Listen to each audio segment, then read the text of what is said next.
Well, you have seen the thumbnail. You have seen every single detail already posted on, before clicking on this video. So, of course, we're going to talk about Patrick Schick. There is no better way to express my opinions in an Arsenal striker purchase in this January transfer window, which should be taking place. I'm sure of it that Arsenal are looking at some big numbers, big names, and of course, someone who can change the season in a lot of departments. So, of course, the midfield is needed, needs to be stacked. Of course, the strikers. There are lots and lots. If you consider the last summer transfer window as one of Arsenal's biggest in terms of departures, loans, whatever, the next one has to be more ruthless. So, let's talk about this basic thing which I've already shared on my community tab. So, Arsenal's 2022-2023 third kit manufactured by Adidas will be clear pink, the first ever pink shirt in the history of the club. And this could look like somewhat like this. IGFC colors, ladies and gentlemen. If you're an IGFC fan, if you've seen IGFC play, yes, that's how it is. Inter Miami, the clear pink, the old one and the new true pink is what they are. So the old clear pink would be similar to what Arsenal might have in terms of color combinations in their third kit for the next season. So that is that, ladies and gentlemen. Let me know if you guys like it. I think not bad, but let me see it. Okay, if this is the color that they're trying to do, I know they're trying to be more subtle in the third kit, trying to keep it more minimalistic pattern, which is actually kind of cool in my opinion. Moving on, so as already mentioned, Hector Bellerin actually played full 90 minutes in Real Betis, beating Barcelona. Xavi's first loss as a Barcelona manager came in a 1-0 loss yesterday. Hector Bellerin really contributed to keep a clean sheet, and Betis are really killing it and they beat Barcelona at Camp Nou. Lots of humbling for Barcelona. But let us talk about other stuffs as well. Let's talk about Arteta on if there is any problem between him and Aubameyang. So he says, I can guarantee you that there is not a rift. You have to respect the Henry's and Shearer's opinions. But what I can tell you is I have the relationship I want with him. And talking about again on the January transfer windows before the Everton game, Arteta said, we have to focus on the players we have, try to make them better and take more chances than we are doing, because we need more margins in games to win games. And that's what we have to do without losing our solidity defensively, and try to add more goals. And talking about the mood after the defeat at Old Trafford, Arteta says the mood after the game was that we were extremely disappointed because we threw the game away, and I think we should have taken more out of that game. It was pleasing for periods because the performance that you are able to put in against the team, which was very positive, but you need to know how to win those games when you are as dominant as we were in periods against them. See, the only thing which is actually holding back what Arteta needs to do is inexperience and, of course, injuries. If you ask me, IG, what the hell are you talking about? Injuries, bro. I'm talking about Granit Xhaka and the fact that Arsenal opted out for only 4 midfielders, and, of course, Ainsley as a makeshift midfielder for the whole season, like Sambi, Partey, Elneny, Xhaka, and Ainsley. So Xhaka got injured. Partey is not at all fit. He didn't look fit in the last game as well, and was really shit while passing. And you can't completely depend on Sambi because the pressure really kills him at the moment. Of course, the Premier League is really tough. Moving on, let's talk about this striker. Now, Patrick Schick is really taking Bundesliga by storm. So, he scored 4 goals in 27 minutes for Bayer Leverkusen. 4 goals in 24 minutes. 27 minutes, I'm sorry. He really had a good game, Patrick Schick. Most importantly, I think when I saw the 4th goal, I saw all the 4 of them. I follow Bundesliga on YouTube. So, the best part about that is that his positioning sense, which I felt really good.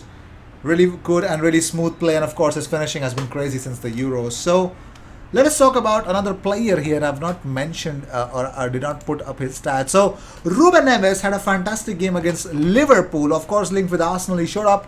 Solidity for him. 8 long balls, 5 of them were accurate, 1 crosses. Ground duels won 6, 4 out of 6 attempted. Aerial duels won. He did not win any aerial duels. He attempted 1 though. 11 times possession loss, 1 foul, 1 offside, 2 clearances, 2 interceptions, 4 tackles, 1 time dribbled pass. So he really had a fine game against Liverpool, but would you consider Ruben Neves coming to Arsenal? Not just because of you are an MGH fan. Moving on, so Everton fans will leave their seats on the 27th minute on Monday night against Arsenal. So, of course, Arsenal are the next visitors at Goodison Park. That happens. That's definitely going to happen during this match day. As we now the problem is fans revealed a banner that we demand nil satis nisi optimum. It's about time our club did too. So the chants are of sacking the board could also be heard both during the game and after the full-time whistle. And more action is planned for Monday night as reported by Liverpool Echo. Everton supporters groups have joined together to plan a protest in the 27th minute against the North London outfit.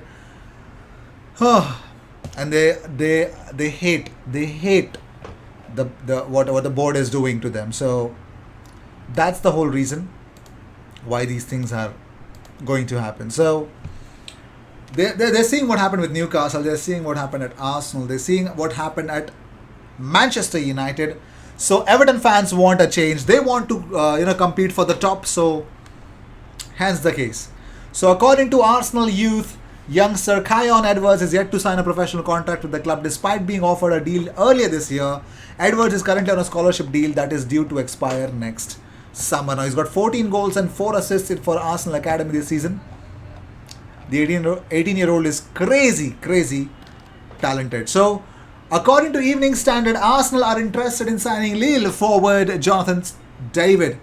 So again, another source, another day, another source linking David to Arsenal. Whatever.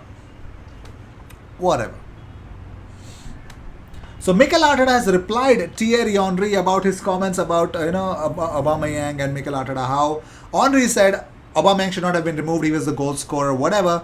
Here's what Mikel Arteta's reply was. He says, "We made a decision to get the best out of the team, and I believe in that moment it was the right call to get some fresh legs on. The way he trains and the way he's behaving, he doesn't look any different to me. We need his goals and his performances, and we know he is part of our success."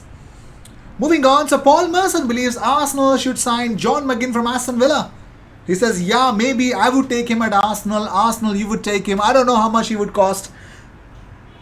So Paul Merson says Arsenal should buy John McGinn as a creativity outlet, as someone who can really appear out of nowhere and shoot from right outside the box or inside the box. John McGinn. Do you consider John McGinn to come to Arsenal? I'd say no. I'd say we could look at someone else. I think not John McGinn, man. Let's think of someone else, someone better. Moving on, so let's talk about another transfer battle that's actually happening. So Everton have joined the race to sign, Zenit striker and Arsenal target. Reportedly, an Arsenal target, Sardar Azmoun, according to 90 Minutes. The report claims that the Toffees are interested in the Iranian international who has previously been linked with Arsenal. So Sardar Azmoun, well, not signing a new deal with Zenit, so he's free to leave, and it looks like he might. Moving on, so Arteta opens the door for Yaya Toure to Arsenal. So he says, "Toure has my number as we spent some years together.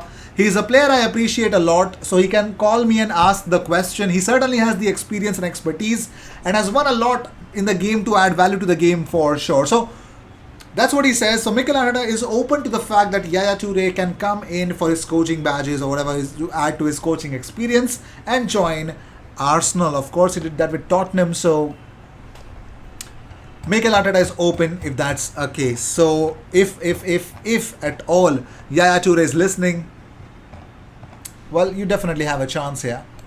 Moving on, so it's a very strange news. According to Daily Mail, Leeds United have reportedly agreed a deal to sign young Espanyol striker Mateo Josef Fernandez ahead of the January transfer window. Whites have successfully negotiated a fee after increasing their initial offer of £420,000. Okay, so weird thing is, why am I saying you this? If Leeds are signing him, well, several European powerhouses including Barcelona, Man City, Liverpool and Arsenal have all been linked to the move for Fernandez, but it is Leeds who appear to have won the race. Yeah, Arsenal were in for him. So that's the reason why, he's in this news. So that is that, ladies and gentlemen. While Leeds win the race, I finish this episode, and let me know what you guys think about Patrick Schick to Arsenal. Also, your thoughts on Zenit striker. If you want to give it a go, I do not mind. I'm definitely open to it. And of course, subscribe. Yeah. Cheers. I'll see you in the next one.